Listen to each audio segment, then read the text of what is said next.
Billion சீட்டும் கம்ஃபர்டபுளாக தான் இருக்கும். நான் சீட் கோல் மாற்றி வச்சுருக்கேன். சீட் கோல் மாற்றி வச்சுருக்கேன். வண்டியில் நான் எல்லாமே ரெடி பண்ணி வச்சுருக்கேன். ஓனர் மொரட்டு சிங்கிள் போல் இப்போ எக்ஸாஸ்ட் ஆர மாற்றி எக்ஸாஸ்ட்டு மாற்றினதுலேருந்து இது எப்படி சொல்கிறது, பெட்ரோல் கீழே போதானே தெரியல, போட போயிட்டே இருக்குது. அவ்வளோ டோட்டலாக எவ்வளோ ஆச்சு ப்ரோ. எல்லாம் பார்த்தீங்கன்னா ஒரு 40 கிட்ட ஆகிட்டு இருக்கும். ஜாப்பனீஸ் மேட்டில் இது செயின் பாக்கெட் மட்டும் 18,000. இது உங்களுக்கு பேக் டயரே 11,000 வரும். அதுக்கு நீங்கள் இப்போ 11,000 வரும் உங்களுக்கு பேக்.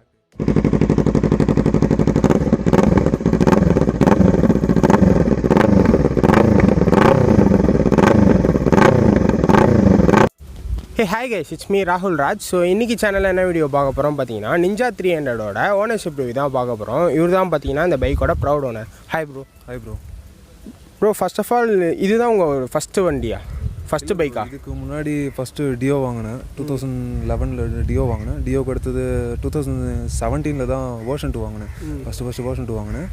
அதுக்கடுத்து V3 வாங்கினேன். இப்போது 2018 வாங்கினேன் நிஞ்சா 300. இது ஃபோர்த்து பைக் 3 தான். அது செகண்ட்ஸில் தான் வாங்கினேன். எவ்வளோ ப்ரோ ஆச்சு ப்ரைஸ் 230 ஆச்சு ப்ரோ. நான் எடுக்கும்போது 6,000 கிலோமீட்டர்ஸில் தான் எடுத்தேன். நான் எடுத்து இத்தனை வருஷம் ஆயிடுச்சு ஓட்டிகிட்ருக்கேன். இப்போது நீங்கள் எவ்வளோ கிலோமீட்டர்ஸ் கவர் பண்ணியிருக்கீங்க டோட்டலாக? இப்போது டோட்டலாக 21,000 கிலோமீட்டர்ஸ். 21,000 கவர் பண்ணிட்டீங்க. Okay, super bro. And bro first of all வந்து வை நிஞ்சா 300? இல்லை ப்ரோ, ஃபர்ஸ்ட்லேருந்து எனக்கு என்னென்னா, ஆல்ரெடி 2 யமகாவில் வந்து 2 யூஸ் பண்ணிட்டேன். எனக்கு அப்போத்துலேருந்து என்ன ஒரு ஆசைனா, ஜாப்பனீஸ் கவாசக்கி மேலே ரொம்ப ஆசை. ஃபர்ஸ்ட் ஆஃப் ஆல் நான் என்ன நினச்சேன்னா, R3 எடுக்கலான்னு தான் ஃபஸ்ட்டு பிளானில் இருந்தேன். சரி நிஞ்சா எடுக்கலாம், ஒரு இதுவாக கம்பெனி மாறலாம், எப்படி இருக்குன்னு பார்க்கலான்னு சொல்லிட்டு தான் நிஞ்சா எடுத்தேன். நான் எடுக்க போகும்போது சிகேடி யூனிட் நிஞ்சா 300 இருந்தது. அப்போது எனக்கு ரொம்ப ஆசை என்னென்னா, ஓல்டு நிஞ்சா மேலே தான் ஆசை. இந்த புது நிஞ்சா வந்து அந்தளவு இல்லை. அப்போத்துலேருந்து எனக்கு ஆசை. ரொம்ப நாள் தேடினேன். சரி ஒரு நல்ல வண்டி மாட்டுச்சு, அதனால தான் எடுத்தேன் நான். ஆக்சுவலாக இந்த பைக் பார்த்தீங்கன்னா ஒரு 300cc வெஹிக்கல். பட் பார்த்தீங்கன்னா ஏபிஎஸ் இல்லை. நார்மலாகவே கண்ட்ரோல் பண்ணது கொஞ்சம் கஷ்டமாக இருந்தது. ஏபிஎஸ் வர இல்லை. உங்களுக்கு எப்படி ப்ரோ இருந்தது ஸ்டார்டிங்கில்? எனக்கு ஸ்பீடு பயம்லாம் ரொம்ப அதிகமாக இருந்தது. இல்லை ஏறும்போது இது ஏபிஎஸ்ஸே கிடையாது. வண்டி சாலிடாக 200 to 190 கண்டிப்பாக ரீச் ஆகும். நீங்கள் க்ரூசிங்லேயே ஒரு 170 அந்த மாதிரிலாம் க்ரூசிங் பண்ணுறதுக்கு கொஞ்சம் வண்டி நல்லாயிருக்கும். பிரேக்கிங் ப்ராப்ளம் இருக்கிறதுனால தான் நான் இந்த பிரம்போ போட்டேன். பிரேக்கிங் இப்போ கொஞ்சம் பரவாயில்ல, கரெக்டாக இருக்கும். இப்போ கரெக்டாக இருக்கும் உங்களுக்கு. அண்டு ஸ்டார்டிங் ஸ்டேஜில் எப்படி இருந்தது? உங்களால் கண்ட்ரோல் பண்ண முடியும்? இந்த சேரில் கொஞ்சம் பயமாக இருந்தது. வண்டி வாங்கும்போது நான் ஒரு ஓப்பனாக சொல்ல போனால் 50-40 அப்படி தான் ஓட்டிகிட்டு இருந்தேன் வண்டி. ஏன்னா R15 வாங்கிட்டு தான் நான் இது வாங்கினேன். அதனால் எனக்கு கற்றுக்க முடியாது.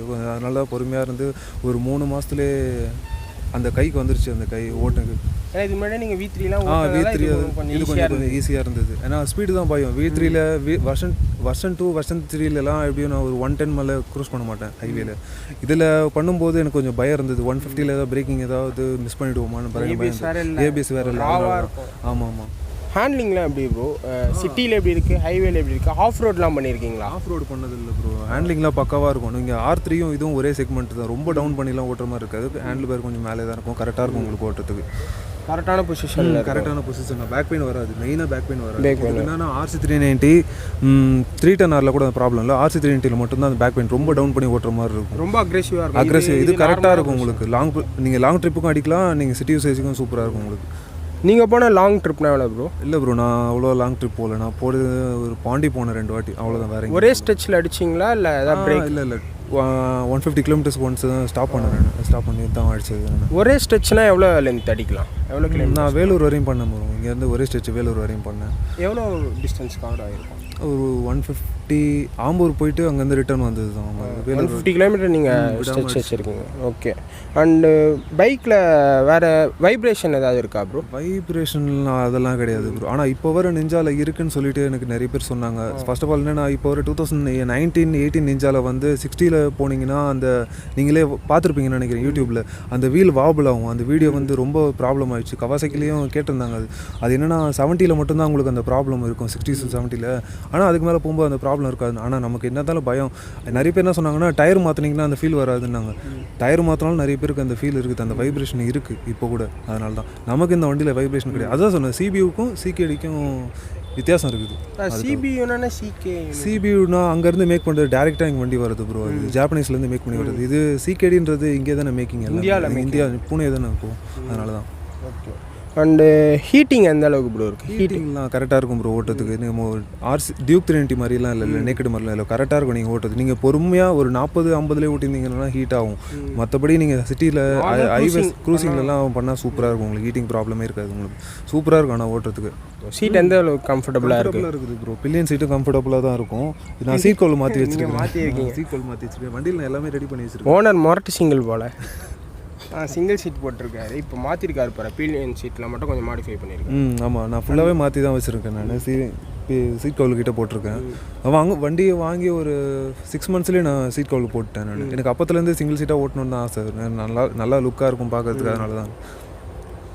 அண்டு ப்ரோ அதே மாதிரி மைலேஜ் எவ்வளோ தருது 300cc வெஹிக்கல்? இல்லை, ஃபர்ஸ்ட் ஆஃப் ஆல் நம்ம ஸ்டாக்கில் இருக்கும்போது 25 to 28 வந்துட்டு இருந்தது. எக்ஸாஸ்ட் எக்ஸாஸ்ட் மாற்றினதுலேருந்து இது எப்படி சொல்கிறது, பெட்ரோல் கீழே போதானே தெரியல, போட போயிட்டே இருக்குது. அவ்வளோதான். ஆவரேஜாக எனக்கு தெரிஞ்சது 18 to 20. சில டைமில் 15 வருது. ஒரு 7 to 8 கிட்ட மைலேஜ் ட்ராப் ஆகிடுது, அவ்வளோதான். ஸோ அதேமாதிரி பைக்கில் நீங்கள் வேறு என்னென்ன மாடிஃபிகேஷன் பண்ணியிருக்கீங்க? அதேமாதிரி எவ்வளோ ப்ரைஸ் ஆச்சு? இதுக்கு இப்போ சீட் கவுல் பார்த்தீங்கன்னா மும்பைலேருந்து ஆர்டர் பண்ணி எடுத்தது. ஷோரூமில் பார்த்தீங்கன்னா 18,000 வரும். அது கவாசாக்கி. இது நான் மும்பைலேருந்து ஆர்டர் பண்ணி எடுத்தேன். 4,000 தான் அது. அதுக்கடுத்து டெயில் டடி போட்டிருக்கேன். ப்ளஸ் எக்ஸாஸ்ட்டு ஸ்லிப்பானோட எக்ஸாஸ்ட்டு தான் போட்டிருக்கேன், ஃபுல் சிஸ்டம் கிடையாது. அதுக்கு அடுத்தது எக்ஸாஸ்ட் எவ்வளோ ப்ரைஸ்? எக்ஸாஸ்ட்டு 7,000 ஆச்சு ப்ரோ. அது ஆமாம், அது ரெப்ளிகா தான். அது 7,000 ஆச்சு. ஸ்லிப்பான் போட்டு தான் போட்டிருக்கிறேன். அது பிரம்போ சிலிண்டர் மாற்றினேன். இதுக்கு ஹைட்ராலிக் பிரேக்கிங் ஃபுல் சிஸ்டமே ஃபுல்லாகவே மாற்றினேன் நான். இது ஆச்சு ப்ரோ. இது ஒரு 6,000 கிட்ட ஆச்சு மாற்றினது. ப்ளஸ் பியூக் வைசர் போட்டிருக்கேன். அது ஒரு 5,000 கிட்ட ஆச்சு பியூக் வைசர். எல்லாமே ரெடி பண்ணி போட்டது தான் ப்ரோ. டோட்டலாக எவ்வளோ ஆச்சு ப்ரோ? எல்லாம் பார்த்தீங்கன்னா ஒரு 40 கிட்ட ஆகிட்டு. ரேடியேட்டர் கார்டும் போட்டிருக்கேன். அவ்வளோதான். அதேமாதிரி பைக்கில் வந்து இந்த விஷயம் எனக்கு ரொம்ப பிடிக்கும் அப்படின்னா என்னென்ன விஷயம்லாம் நீங்கள் சொல்லுவீங்க? இந்த பைக்கில் என்னென்னா, அந்த 160 170 எல்லாம் போகும்போது வண்டி ஒரு அலாயிருது, இந்த பயம் வருது, எல்லாம் வைப்ரேஷனே இருக்காது. எனக்கு அதில் வாப்லிங் சுத்தமாக இருக்காது. சூப்பராக இருக்கும் ஓட்டுறதுக்கு. அந்த விஷயம் எனக்கு ரொம்ப பிடிக்கும். அதனால தான் நான் பார்த்து இந்த வண்டி வாங்கினேன். மற்றபடி என்னென்னா, நீங்கள் RC 390லலாம் ஒரு 160 நீங்கள் பண்ணும்போதே உங்களுக்கு வாப்லிங் இருக்கும், பயம் வரும். ஏன்னா அது டாப் ஸ்பீடே 180 170 அந்த மாதிரி தான் போகும். இதில் நீங்கள் 160லேயே நீங்கள் 160 170லேயே க்ரூஸ் பண்ணாலும் உங்களுக்கு நல்லாயிருக்கும் உங்களுக்கு. அண்ட் அதே மாதிரி இந்த பைக்கில் இந்த விஷயம் பிடிக்கல, இதெல்லாம் மாற்றிருந்தால் இன்னும் நல்லா இருந்திருக்கும் பைக்னால் நீங்கள் என்ன சொல்லுவீங்க? எனக்கு இப்போ வந்து 2021 நிஞ்சா 300 இது மறுபடியும் லான்ச் பண்ணாங்க. அது லான்ச் பண்ண இல்லைன்னா ஒரே ஒரு TFT டிஸ்பிளே கொடுத்துருக்கலாம். அட்லீஸ்ட் ஒரு LED அந்த மாதிரி கொடுத்துருக்கலாம். அவங்க நார்மல் கன்சோல் தான் கொடுத்துருக்குறாங்க. அதனால தான் உங்களுக்கு பார்த்தாலே தெரியும். இது வந்து ஃபஸ்ட்லேருந்து 2014 இந்த கன்சோல் தான் வந்துட்டுருக்குது. 2021 வரையும் இந்த கன்சோல் தான் வந்துட்டுருக்குது. ரீசெண்டாக ஸ்டாப் பண்ணாங்க. உங்களுக்கு நிஞ்சா 300 உங்களுக்கே தெரியும். ஆமாம், 2018 ஸ்டாப் பண்ணாங்க. ஸ்டாப் பண்ணிவிட்டு மறுபடியும் 400 எடுத்துன்னு வந்தாங்க. 400 ஃப்ளாப் ஆயிடுச்சு. அது சுத்தமாக ஹிட் ஆகல. அது ஃப்ளாப் ஆயிடுச்சு.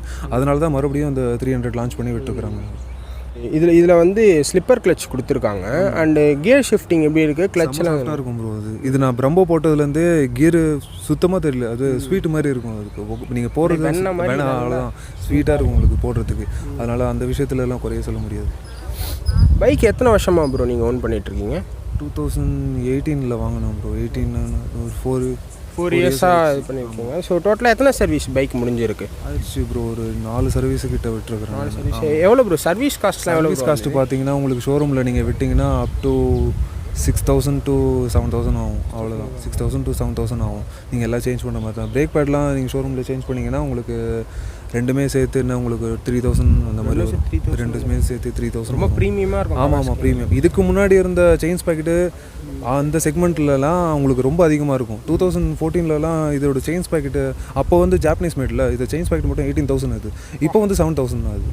அது இப்போ கம்மி பண்ணாங்க. இது ஏன்னா இங்கே பூனேக்கு வந்த பிறகு ஸ்பேர் எல்லாமே கம்மியாயிடுச்சு, ரொம்ப கம்மியாயிடுச்சு. அவங்களே மேக் பண்ண ஆரம்பிச்சதுலேருந்து கம்மி பண்ணிட்டாங்க. அண்ட் அதே மாதிரி மிரர்ஸ்லாம் அந்த மாதிரி எப்படி ப்ரோ இருக்குது? சூப்பராக இருக்கும் ப்ரோ. இது இல்லை ஹை ஸ்பீடில் போகும்போது வைப்ரேஷன் எந்த ப்ராப்ளமும் இல்லை. இந்த மிரர் வந்து விசிபிள் சூப்பராக இருக்கும். நீங்கள் லாங்லேருந்து பேக்கில் நீங்கள் எந்த ரைடர் வந்தாலும் கரெக்டாக பார்க்கலாம். விஷன் சூப்பராக தெரியும். நீங்கள் ஆஃப்டர் மார்க்கெட் போடுறது அவசியமே கிடையாது. இதுலேயும் சரி 800 900லேயும் சரி சூப்பராக இருக்கும் மிரர்லாம். அதே மாதிரி பைக்கில் நீங்கள் போன டாப் ஸ்பீட்னா என்ன ப்ரோ? நான் 191 போயிருக்கேன். 191 போயிருக்கேன். போயிட்டு இந்த அவுட்ரிங் ரோட்டில் தான் போனேன் ஒரு வாட்டி. இது வின் பிளாஸ்ட்லாம் எப்படி இருக்குது? இல்லை ப்ரோ, எனக்கு என்னென்னா ஃபஸ்ட்டு நான் என்னோடய ஃப்ரெண்ட் வண்டியை ஓட்டி பார்த்துருக்கிறேன். அது ஸ்டாக் வைசரில் இருக்கும்போது நமக்கு விங் பிளாஸ்ட் ரொம்ப ஒரு மாதிரி இருக்கும்.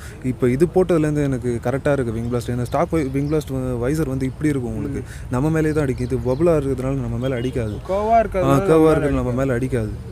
பைக் வந்து நான் EBS. ஸோ பிரேக்கிங் எந்த அளவுக்கு ப்ரோ இருக்குது? ஃப்ரண்ட்லேயும் சரி ரியர்லேயும் சரி கொஞ்சம் பயமாக தான் ப்ரோ இருக்கும். அது இப்போ கொஞ்சம் எனக்கு நான் தான் சொல்கிறேன், ரொம்ப க்ரூஸ் பண்ண மாட்டேன் நான். ரொம்ப டாப் ஸ்பீட் அடிக்கிற மாதிரிலாம் எங்கேயாவது ரைடு போனால் ஒரு 150 140 தான் க்ரூஸ் பண்ணிட்டு போய். ABS இல்லை, அது நம்மளால் கன்ஃபார்மாக பண்ண முடியலாம், சொல்லிட்டு பண்ண முடியாது. அது இல்லாத நான் அதான் கண்ட்ரோலாக ஓட்டுப்பேன் நான், அவ்வளோதான். பைக்கோட குவாலிட்டி பற்றி சொல்லுங்கள் ப்ரோ. ஓவரால் பைக் குவாலிட்டி எப்படி இருக்குது? பக்காவாக இருக்குது ப்ரோ. அதான் நான் சொல்கிறேனே, அதான் அவங்க அந்த இருக்கிற குவாலிட்டி வந்து இதில் இருக்குது. சின்ன சின்ன டிஃப்ரெண்ட்டு மட்டும்தான் மாறி இருக்குது இதில். நீங்கள் ஒரு சின்ன ஆமாம் நீங்கள் அப்போத்துலேருந்து கேட்டிருந்தீங்கன்னா உங்களுக்கு அப்போ வச்சுருக்கவங்களை யார்கிட்ட கேட்டிருந்தா தெரியும்னா ரொம்ப எக்ஸ்பென்சிவ். ரீசெண்டாக யாரோ ரிவ்யூவில் கூட சொல்லிட்டு இருந்தாங்க, இது செயின்ஸ் பேக்கெட்டும் ட்ரையம்ப் டேட்டும் நான் சயின்ஸ் அதுவே கம்மி, இது ரொம்ப ரேட் அதிகம்னு சொல்லிட்டு இருந்தாங்க. ஏன்னா அதுவே உங்களுக்கு இப்போ 11,000 தான் வரும், இது 18,000 வந்துட்டு இருந்தது. ஏன்னா மெயின்டெனன்ஸ்லாம் ரொம்ப அதிகமாக இருந்தது அப்போது. இப்போ தான் கொஞ்சம் கரெக்டாக இருக்குது. இதுக்கு ஆயில் பேக்கேஜிங் பார்த்தீங்கன்னா உங்களுக்கு 2.2 லிட்டர்ஸ் பண்ணுற மாதிரி இருக்கும் ஆயிலுக்கு, அவ்வளோதான். பைக்கில் ஓவராலாக வர ப்ராப்ளம்னா என்னது ப்ரோ? இந்த பைக்கில் அவ்வளோ ப்ராப்ளம் வர. இந்த பைக்கில் இருக்கிற ஒரே ஒரு பிரச்சனை என்னென்னா கிரவுண்ட் கிளியரன்ஸு ரொம்ப கம்மி. இதுக்கு கிரவுண்ட் கிளியரன்ஸு அது கவாசாக்கி 900 Z900ம் சரி, நிஞ்சா 300ம் சரி, 800 கொஞ்சம் பரவாயில்ல. கிரவுண்ட் கிளியரன்ஸ் ரொம்ப கம்மி. நம்ம பில்லியன் வச்சு ஓட்டும்போது பார்த்து கரெக்டாக ஓட்டணும், இல்லைனா ரொம்ப அடி வாங்கிடும். சிங்கிளாக ஓட்டுறதுனால உங்களுக்கு எனக்கு ஒன்றும் தெரியாது. ஏன்னா நானே ஏதாவது ரைட் போகும்போது ஏதாவது ஸ்பீட் பிரேக்கரை பார்த்தா ரொம்ப ஸ்லோ பண்ணிவிட்டு காலை வச்சுட்டு தான் விடுவேன். சரி எதுவும் ஆகக்கூடாது. ஏன்னா நீங்கள் பார்த்தீங்கன்னா பிளாஸ்டிக் எப்படி இருக்கும், அந்த சிலிண்டர் பைப் மட்டும் வெளியில் வந்துருக்கும். ஸ்ட்ரைட்டாக ஸ்டம்ப்பு தான் அடி வாங்கும். அதுக்காக தான் நான் பார்த்து தான் விடுவேன் நான். எக்ஸாஸ்ட் பைப் தான் அடி வாங்குன்றீங்க? ஆமாம், பைப் தான் அடி வாங்கும். பிளாஸ்டிக் அடி வாங்கினா கூட நம்ம மாற்றிக்கலாம், டேரெக்டாக பைப் தான் அடி வாங்கும். நீங்கள் Z9லேயே பார்த்தீங்கன்னா பைப் தான் கீழே இருக்கும், பைப் தான் ஃபஸ்ட்டு அடி வாங்கும் அதுக்கு. அண்ட் அதேமாதிரி ஃபுட் பேக்ஸ்லாம் எப்படி இருக்குது? ஃபுட் பேக்ஸில் ஏதாவது வைப்ரேஷன் தெரியுதா? அதெல்லாம் பக்காவாக இருக்கும் ப்ரோ. நீங்கள் பில்லியன் ஃபுட்ரஸ் கூட சூப்பராக இருக்கும், கம்ஃபர்ட்டாக இருக்கும் உங்களுக்கு ஓட்டுறதுக்கு. ஃபுட் பேக்ஸ்லாம் பிரச்சனையே கிடையாது, நல்லாயிருக்கும் ப்ரோ. டயர்ஸ் ஏதாவது சேஞ்ச் பண்ணியிருக்கீங்களா? ஆமாம் ப்ரோ, நான் வாங்கி 3 டயர் மாற்றினேன். இதுக்கு பார்த்தீங்கன்னா நீங்கள் MRF டயர்லாம் போட்டிங்கன்னா உங்களுக்கு அந்த அளவுக்கு குவாலிட்டியாக இருக்காது. நீங்கள் கொஞ்சம் பிராண்டாக பர்ஃபார்மன்ஸும் இருக்காது, பிரேக்கிங் அந்த அளவுக்கு உங்களுக்கு எதுவும் தெரியாது. பார்த்தீங்கன்னா நீங்கள் ஒரு மெட்ஸிலரோ ஆக்சுவலின்னு ஒரு மிட்சிலினில் ஏதாவது டாப் மாடலாக போட்டிங்கன்னா கரெக்டாக இருக்கும். நான் ஃப்ரண்ட்டு வந்து பெஸ்ட் போட்டிருக்கேன், பேக்கில் வந்து மெட்ஸிலர் M7 போட்டிருக்கேன் 160. ஸ்டாக்கில் வந்த ப்ரைஸ்க்கும் இதுக்கும் எவ்வளோ டிஃப்ரென்ஸ்? ஸ்டாக்கில் உங்களுக்கு இப்போ வரது பார்த்தீங்கன்னா ஸ்டாக்கில் இதுதான் கொடுக்குறாங்க, MRF ஜாப்பர் தான் கொடுக்குறாங்க உங்களுக்கு. அது 2,500 ருபீஸ் டயர் தானே உங்களுக்கு. இது உங்களுக்கு பேக் டயரே 11,000 வரும். அதுக்கு நீங்கள் இப்போ 11,000 வரும் உங்களுக்கு back tyre 160 Metzeler M7 series.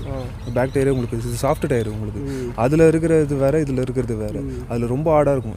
இதில் பிரேக்கிங்லாம் நல்லாயிருக்கும். இதில் இருக்கிற ஒரே ஒரு ட்ராபேக் என்னென்னா பஞ்சர் சீக்கிரமாக பஞ்சர் ஆகும். லைஃப் பார்த்தீங்கன்னா ஒரு 4,000 5,000 தான் வருமே லைஃபே, அதுக்கு மேலே உங்களுக்கு வராது. அதில் 4,000 கிலோமீட்டர்ஸ் தான் ஓட்ட முடியும் உங்களுக்கு, 4,000 to 5,000 கிலோமீட்டர்ஸ் ஓட்ட முடியும். ஆனால் வண்டி பிரேக்கிங்க்கும் ஓட்டுறதுக்கும் சூப்பராக இருக்கும் அந்த டயர். நீங்கள் எந்த டயர் போட்டாலும் அந்த அளவுக்கு ஃபீல் வராது இது, அவ்வளோதான். மற்றபடி நீங்கள் ரோஸ் ஓட்டுவெல்லாம் போட்டாலும் வேலைக்கு ஆகாது. இது நீங்கள் போட்டிங்கன்னா சூப்பராக இருக்கும். அதேமாதிரி இந்த பைக் வந்து ஆஃப் ரோடிங்க்கு செட் ஆகும்னு நீங்கள் சொல்கிறீங்களா? இல்லை bro, ninja 300 full and full tourer வண்டி ப்ரோ. சூப்பராக இருக்கும் டூரிங் பண்ணுறது. ஆஃப் ரோடிங் பண்ணுறதுக்குலாம் ஒன்றுமே பண்ண முடியாது, ஏன்னா அது கிரவுண்ட் கிளியரன்ஸ் கம்மி இல்லை உங்களுக்கு. அதனால் ஆஃப் ரோடிங் எதுவும் பண்ண முடியாது. டூரிங் சூப்பராக இருக்கும் இந்த வண்டி, பிரச்சனையே இருக்காது உங்களுக்கு. அதே மாதிரி பிகினர்ஸ்லாம் எடுக்கிறாங்க இல்லையா, எடுத்தோடனே நிஞ்சா 300 போகிறாங்க. ஸோ அவங்களுக்கு நீங்கள் வந்து ரெக்கமெண்ட் பண்ணுவீங்களா இந்த பைக் பிகினர்? இல்லை ப்ரோ, நான் அதுதான் நான் போவேன். நான் என்னன்னா என் தம்பிக்கிட்ட கூட தான் சொல்லிட்டு இருந்தேன். இப்போ அவன் ஸ்ட்ரெயிட்டாலாம் வண்டி போகாது, நான் ஃபஸ்ட்டு 150cc R15 கற்றுக்கோ, அதுதான் கரெக்டான பிகினிங் ஸ்டேஜ். அதில் நல்லா கற்றுட்ட பார்த்து தான் 300 போகணும். இப்போ நான் 300க்கு அடுத்து நான் 1000 போகணும், அவ்வளோதான். அந்த மாதிரி தான் போகணுமே. இதில் நம்ம கற்றுக்காத ஃபஸ்ட்டு நம்ம 110 100 கண்ட்ரோல் பண்ணுறது கற்றுக்கணும், அதுக்கடுத்து 150 கண்ட்ரோல் பண்ணுறது கற்றுக்கணும். அதுக்கு அடுத்தது தான் ஸ்டேஜ் பையாக தான் போக முடியும் உங்களுக்கு. கைஸ், அவள் தான் இந்த வீடியோ. ஸோ உங்களுக்கு எதாவது டவுட் இருந்தால் கமெண்ட் செக்ஷனில் கமெண்ட் பண்ணுங்கள், நான் ரிப்ளை பண்ணுறேன். தேங்க்ஸ் ஃபார் வாட்சிங் this video. Okay bro, thanks bro.